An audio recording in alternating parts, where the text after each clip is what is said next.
Hi y'all, welcome back to my shop for a moment of peace. I want to start off talking a little bit about volunteerism. I just want to stress how important it is for folks for example, a wood turning club to volunteer, even if it's only to pick up a broom and sweep. But two clubs in Georgia failed on the same night a couple of years ago because nobody would step forward to fill the slate of officers, and those clubs both died, which is kind of a sad thing. And I guess the reason I'm bringing this up because we had I was treasurer for the last couple of years at one of my clubs, and then someone else took over, and they had some family health issues that prevented them from continuing as treasurer. So in the interim, while we were looking for another treasurer, I had to pick it up for a little while. And as I explained to some of the folks in a hands-on workshop, hey, we're not too big to fail. We might have a great place to meet. We have one of the nicest, best clubs in Georgia with a facility with, I think we've up to almost 11 lathes. But if someone doesn't step forward to be treasurer, we're going to fail. And we had two folks that stepped up as volunteers. So always look for opportunity to serve in your club. Going to club meetings is just a great way to learn, and I just can't stress enough that look around for a club in your area. You can go out to the AAW site and find a club nearby. They make it really easy. That's woodturner.org. When I first started going to club meetings as a brand new turner, I didn't have a clue about anything, and I learned an awful lot, and I look forward to the demonstrators and the information that I could get out of the demonstrators. But it seems like as you go further along and climb that learning curve, I think for me, socialization became even more important, seeing old friends and visiting with them, and sometimes I have to remind myself not to get so caught up in visiting with friends that I ignore newcomers to the club, because it's just like in church. It's very important that you make visitors feel welcome so they'll come back. One of the things about, I'm an active listener, and I also an inveterate note taker. I wish I did more of this when I was in college. I might have better grades, but I always take a workbook to every demonstrator. I don't care whether it's something I'm interested in or not, and I take notes. I wish I could digitize these. These go back 12 years. So when I'm when I'm trying to find, for example, at the time I didn't have a whole lot of interest in turning miniature cowboy hats, but years later I became interested, and I was able to go back and look at and find my notes from Johannes Mikkelsen for a demonstration many years ago on turning hats when he was down here in Georgia. I put an asterisk by little points. I always learn something new, even if it's the same demonstration, the same demonstrator I've seen several times before. I'm always learning something new, or remembering something that I've forgotten. Maybe you didn't even know I'd remembered it at one time.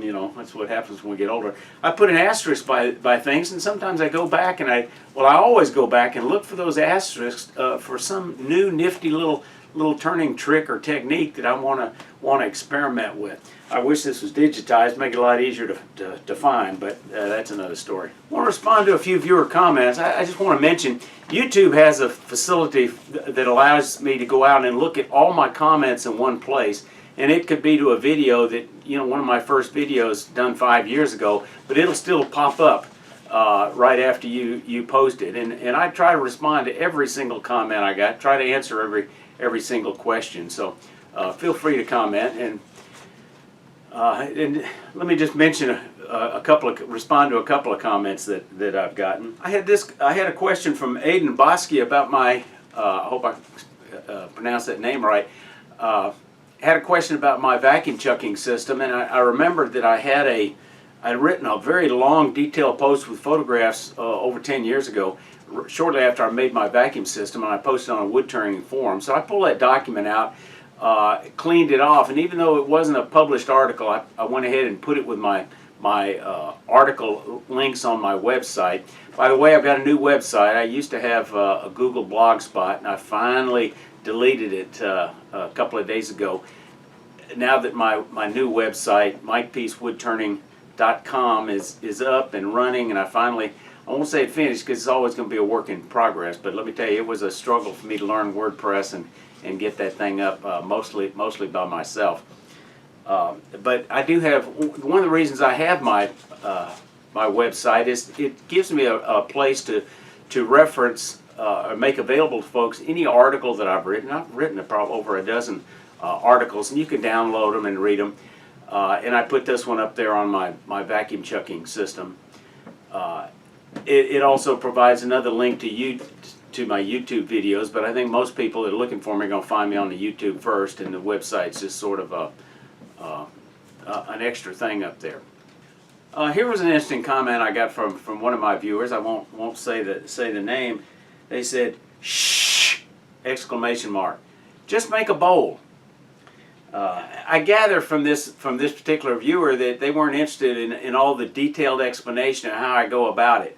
I'm not going to apologize. Sorry, if that's not your style, go somewhere else, watch another video where they're high speed and got music and you just see shavings flying. Because I'm not into this primarily to entertain y'all. I'm here to teach and inspire you to learn something new, and that's just my style. So the wonderful thing about YouTube is they've got so many different people you can watch that match your style. If you're into humor, there's folks a lot more humorous than I am. Folks with a lot better visual effects. They can add humor with their green screen than I can. There's folks that for people that don't even turn, that just get mesmerized by chips flying. It's all out there. So the trick is just finding the community that best works for you. If that means mine stays a little smaller and is not as large, well, that's just the way it is. I had a question from Guard USA asking about the angle of his negative rake scraper, because his particular sharpening system, the Sorby system, had a particular setting that was a couple of degrees off what was recommended for his commercial scraper. And I said, don't get too hung up on little details. A couple of degrees on the angle of a scraper is not going to make any difference. Just try it and see how it works for you. And if it doesn't work for you, change it. This is a good question from Dave Hewlett. He was watching a video I'd done quite a while back on turning a very, very thin bowl, and he asked me to explain why I used a spindle gouge for part of that when I hadn't really explained it in the video. And I thought, that's a great question, Dave. And I guess it underscores the part that a spindle gouge is not only for spindles, and a bowl gouge is not only for bowls. You got to use the best tool for you for a particular task at hand. But the reason I'd switched to a spindle gouge is I wanted the least amount of friction to keep the flexing down on that very thin bowl. And the smaller the tool, the smaller the point, the less friction that you're going to have on making some of those final cuts.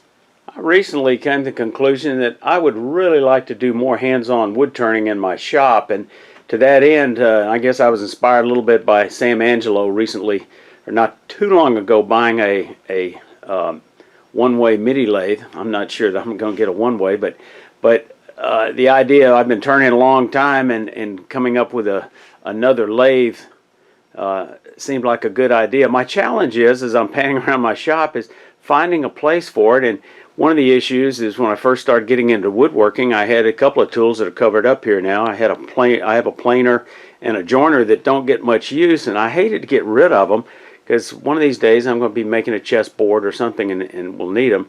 So my challenge was finding room in my crowded shop, but I think I may have figured it out. I was able to park my thickness planer and my jointer together and squeeze them in a little bit, and I've made room to move over this box. Actually, this box probably needs to go away as storage, because every horizontal surface just gets collected with stuff, and then I'm not able to get inside this box and use it. The stuff that was on that horizontal surface is temporarily parked on my table saw or portable workbench, as it were.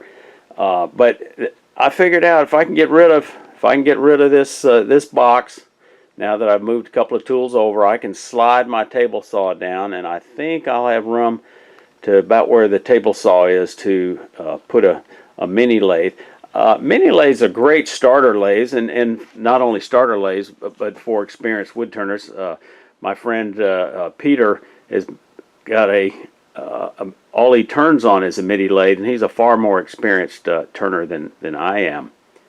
But I think sometimes beginning wood turning students are less intimidated on a MIDI lathe, and so to that end, I think a MIDI lathe would be a great addition to a teaching shop. And also you'll probably see it more in videos, because again, it may be less intimidating than seeing someone turn on a Powermatic. But I haven't got it yet. I'll make a final decision in Raleigh probably as to what I'm going to wind up getting.